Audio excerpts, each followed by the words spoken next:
Hi viewers, welcome to our channel. ప్రస్తుతం మనతో పాటు దాము బాలాజీ గారు సీనియర్ జర్నలిస్ట్ ఉన్నారు. వారితో ఒకసారి మాట్లాడదాం. సార్ నమస్కారం. నమస్తే. సార్, పవన్ కళ్యాణ్ గారు తమకు న్యాయం చేస్తారని చెప్పేసి ఆయన ఆఫీసుల చుట్టూ చాలా తిరిగాము, ఆయన కలవడానికి చాలా ప్రయత్నించాము, కానీ అసలు వాళ్ళు పట్టించుకోలేదు అన్నట్టు ఒక తల్లి కూతురు ఇద్దరు కూడా ఒక సెల్ఫీ వీడియో తీసుకున్నారు. మాకు న్యాయం జరగదు, ఇక మేము సూసైడ్ చేసుకొని చనిపోతామని చెప్పేసి కూడా వాళ్ళు ఆ వీడియోలో చెప్పడం చూస్తున్నాం. అసలు ఇప్పుడు ఆ వీడియో అంతా కూడా తెగ వైరల్ అయిపోతుంది సార్. అసలు వాళ్ళు ఎవరు, మరి వాళ్ళకే అంటే కష్టం వచ్చేసింది. మరి పవన్ కళ్యాణ్ గారు ఇన్వాల్వ్‌మెంట్ ఇప్పుడన్నా అవుతారా? లేదా? మరి మీరేం చెప్తారు సార్ ఆ వీడియోకి సంబంధించి? విజయవాడలో ఒక మహిళ సుభాషిణి ఆమె పేరు. ఆమె ఒక సెల్ఫీ వీడియో చేసింది. పక్కన కూతురు కూడా ఉంది. ఒక ఆల్మోస్ట్ టీనేజ్ అమ్మాయి.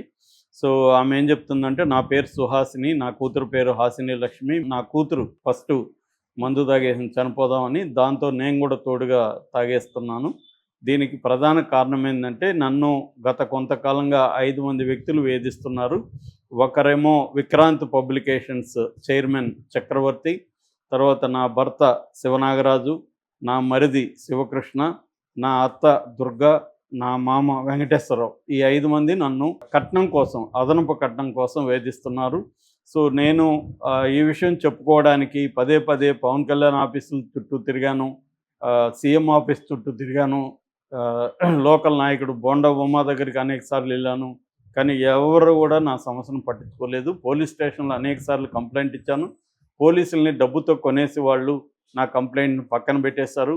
ఈ టార్చర్ భరించలేక నా కూతురు ఆత్మహత్య చేసుకోవడానికి తాగేసింది. నేను అది చూశాను. నేను కూడా నాకు కూడా చచ్చిపోవాలని అర్థమైంది. నేను కూడా చచ్చిపోతున్నాను. సో నేను కూడా తాగేస్తున్నాను. కనీసం ఈ వీడియో చూసినాకైనా నాకు న్యాయం చేయండి. చనిపోయినాకన్నా మా ఆత్మల కన్నా శాంతి కలిగించండి. ఇటువంటి పరిస్థితి ఇంకొక ఆడకూతుర్లకి రావద్దని నేను ప్రార్థిస్తున్నాను.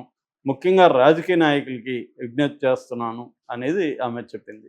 అంటే ఈ వీడియో చూస్తే మనకు అర్థమయ్యేది ఏమంటే, ఆమెకు వేధింపులైతే అత్తమామల నుంచి ఈ విక్రాంత్ పబ్లికేషన్స్ చైర్మన్ చక్రవర్తి నుంచి మొత్తం 5 మంది, మరిది, అత్తమామ, భర్త, ఈ చక్రవర్తి, ఈ 5 మంది నుంచి వేధింపులు గత కొంతకాలంగా ఉన్నాయి. దాదాపు 10 లక్షలు ఇవ్వమని డిమాండ్ చేస్తున్నారు. ఆమెకి ఇచ్చే స్తోమత వాళ్ళ ఇంట్లో వాళ్ళకి లేదు. అది కూడా పిల్లలు పెద్దోళ్ళు అయిపోయి టీనేజ్ వచ్చినాక కూడా వేధింపులు అంటే మనం అర్థం చేసుకోవచ్చు వాళ్ళు ఎలా ఉంటారని. అంటే ఈమె ఏళ్ల తరబడి భరించింది, ఇంకా భరించే పరిస్థితులు లేదు. ఆ పాప కూడా ఆ టార్చర్ను భరించలేక పాప చనిపోదాం అనుకున్నది. దాన్ని చూసి ఈమె కూడా చనిపోదాం, ఇద్దరు తాగేస్తారు. అయితే ఇప్పుడు వాళ్ళు ప్రాణాపాయంతోనే ఉన్నారని చెప్తున్నారు. ఇంకా ప్రమాదం నుంచి అయితే బయటపడలేదు, ప్రాణాలతో పోరాడుతున్నట్టుగా చెప్తున్నారు. సో ఇక్కడ ప్రధానంగా ఏంటంటే, ఆమె ఆరోపించిన దాంట్లో పవన్ కళ్యాణ్ పేరు చెప్పింది. పవన్ కళ్యాణ్ ఎందుకు పవన్ కళ్యాణ్ అంటే, పవన్ కళ్యాణ్ గతంలో జగన్ ప్రభుత్వం ఉన్నప్పుడు చాలామందికి, ముఖ్యంగా స్త్రీలకి ఒక భ్రమ కల్పించాడు. అంటే నేను ఉంటాను అండగా, ఎందుకంటే ఎక్కడ ఏది స్త్రీలకు సంబంధించి జరిగినా కూడా అక్కడ పోయి పవన్ కళ్యాణ్ వాలిపోయేవాడు, ఒక పెద్ద హడావిడి చేసేవాడు, జగన్ని తీవ్రంగా విమర్శించేవాడు, ఒక ఊగిపోతూ ఉపన్యాసాలు ఇచ్చేవాడు. ఇవన్నీ జరిగేవి. కానీ 9 నెలలు అవుతూ ఉంటాయి, అనేక చోట్ల జరుగుతూ ఉంటాయి. మొన్న సుగాలి ప్రీతి ఇష్యూ కూడా వైరల్ అయింది. ఎందుకంటే సిబిఐ దాంట్లో నుంచి విత్డ్రా అయిపోయింది. ఒకప్పుడు ఈయన సుగాలి ప్రీతి దగ్గరికి వెళ్ళిపోయి ఆడకూతులకి ఏమన్నా జరిగితే కబడ్దార్ నేనున్నాను ఇవన్నీ మాట్లాడాడు. ఇవాళ దాని మీద కనీసం స్పందన కూడా లేదు. పైగా ఎవరి భద్రత వాళ్ళే చూసుకోవాలి, ప్రతి ఒక్కరికి భద్రత కల్పించలేము అంటున్నాడు. మరి ఇదే విషయం జగన్ ప్రభుత్వంలో కూడా చెప్పాలి కదా ఈయన. అప్పుడేమో విపరీతంగా చేశాడు. ఇప్పుడు ఫర్ ఎగ్జాంపుల్ మీరు ఒకసారి ఊహించుకోండి, ఇదే జగన్ ప్రభుత్వం ఉండి ఈమె జగన్ మీద ఇలాగే ఒక సెల్ఫీ వీడియో చేసి కానీ పెట్టుంటే ఈ పాటికి అల్లకల్లోలం అయిపోయిండేది. పవన్ కళ్యాణ్ వెళ్ళిపోయి ఉండేవాడు, అక్కడే కారు మీద బాయినట్ మీద కూర్చొని పోతూ ఉండేవాడు, చుట్టూ వీళ్ళు అభిమానులు పెద్ద ఎత్తున వెళ్ళేవాళ్ళు. దీన్ని పెద్ద ఎత్తున ఊగిపోతూ మాట్లాడేవాడు, జగన్ రెడ్డి కబడ్దార్ అని ఉపన్యాసాలు ఉండేవాడు, ఇవన్నీ చేసేవాడు.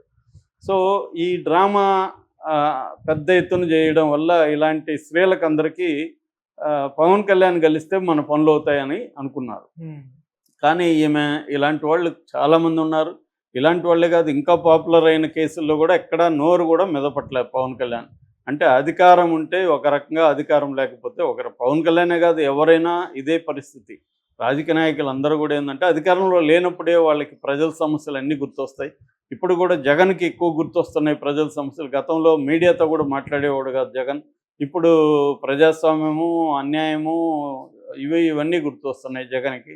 మళ్ళీ రేపు అధికారం వస్తే జగన్కి అవేం గుర్తులేవు. అప్పుడు పవన్ కళ్యాణ్కి మిగతా వాళ్ళకి గుర్తొస్తాయి. ఇది జరుగుతుంది. అందువల్ల పవన్ కళ్యాణ్ అయినా ఎవరైనా అధికారం వచ్చిన తర్వాత వాళ్ళకి అధికారంలో బిజీగా ఉండడం తప్ప, ఇప్పుడు అనేక హామీలు ఇచ్చాడు పవన్ కళ్యాణ్. హామీలకంతా నాది బాధ్యత అన్నాడు. నిజానికి చంద్రబాబు మీద నమ్మకం లేదు జనాలకి. ఎందుకంటే గతంలో కూడా చంద్రబాబు హామీలు ఇచ్చి నెరవేర్చలేదు 2014 నుంచి 18 వరకు అనేది ఉంది.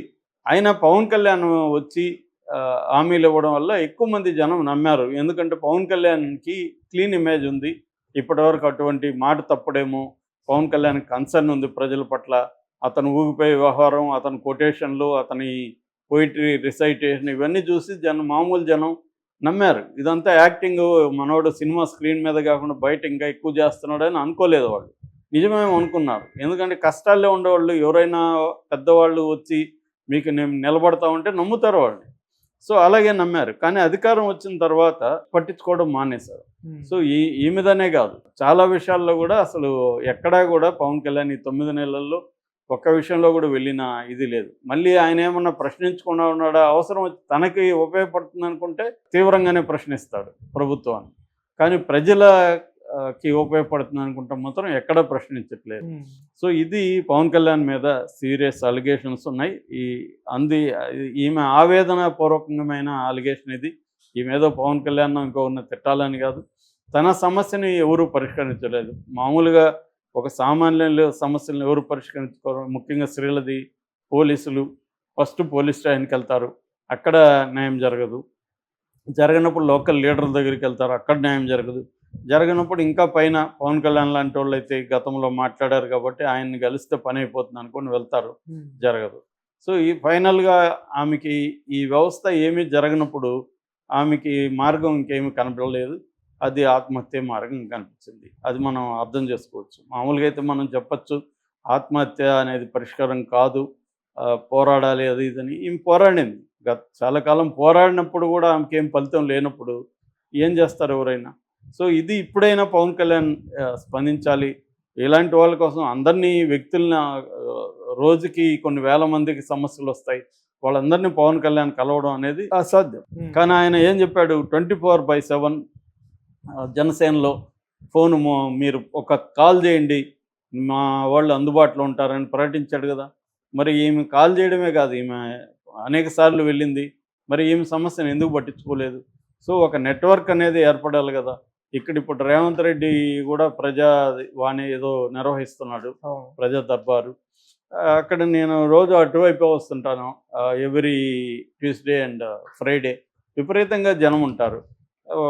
అంటే ఎంతో కొంత అయితే పరిష్కారం అవుతున్నట్టే మనకు కనబడుతుంది. లేకపోతే అంతమంది ఎవ్రీ టైం రారు కదా. అందులో కూడా అన్ని పరిష్కారం కావు. కానీ ఒక సిస్టమ్ అయితే రేవంత్ రెడ్డి నెలకొల్పాడు. దాన్ని ఎవరు తీసుకోవాలి అప్లికేషన్లు, దాన్ని ఏం చేయాలి, ఒక ప్రొసీజర్. కనీసం అది చేస్తే కనీసం ఒక 10% వచ్చే వాళ్ళ సమస్యలు పరిష్కారం అయితే కొంతవరకు బెటర్గా ఉంటుంది. ఈ సిస్టమ్ అనేది అక్కడ కనబడలేదు. అందరూ కలుస్తున్నారు, లోకేష్ కలుస్తున్నాడు, పవన్ కళ్యాణ్ కొంతమందిని తీరిక దొరికినప్పుడు కలుస్తున్నాడు. కానీ అది సరిపోదు.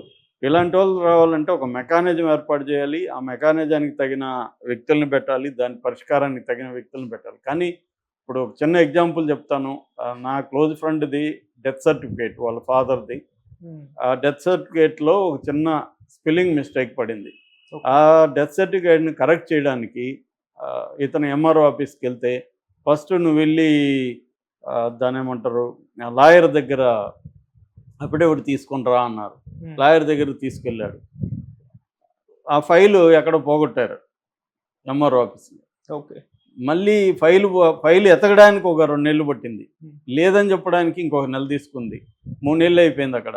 మళ్ళీ ఒక 6 నెలలుగా మళ్ళీ అప్లై చేశాడు. మళ్ళీ అప్లై చేసి కూడా 3 నెలలుగా ఇప్పటికీ అతనికి రాలేదు. మెసేజ్ అప్పుడప్పుడు వస్తుంది, ఏమంటే విఆర్ఓ దగ్గర ఉంది.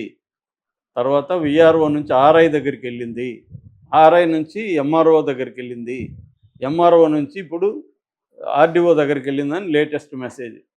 ఇదేమన్నా అట్లా సీఎం దగ్గరికి వెళ్తుందా ఒక డెత్ సర్టిఫికేట్ ఇవ్వడానికి? వీళ్ళేమో కథలే అని చెప్తుంటారు బయట. ఒక వాట్సాప్ మెసేజ్ ఇస్తే మీకు 500 సర్వీసులో 200 సర్వీసులో ఇస్తామని. ఇది నా ప్రత్యక్ష అనుభవం ఇది. ఒక డెత్ సర్టిఫికేట్‌కి 6 నెలలుగా అవ్వల. డెత్ సర్టిఫికేట్ లేకపోతే అతని ల్యాండ్ పాస్‌బుక్ రాదు. పాస్‌బుక్ రాకపోతే అతను ల్యాండ్ అమ్ముకోవడమో, ఇంకోటి చేసుకోవడం కుదరదు. అంటే ఒక డెత్ సర్టిఫికేట్‌కే 6 నెలలు అయితే కూడా రాకపోతే, అంటే ఒక 1 ఇయర్ తీసుకుంటే, ఇంకా మిగతా వాటిని మనం ఆలోచించొచ్చు. ఇది మన చంద్రబాబు ప్రభుత్వంలో ఉండే పరిస్థితి. అంటే ఏ ప్రభుత్వాలైనా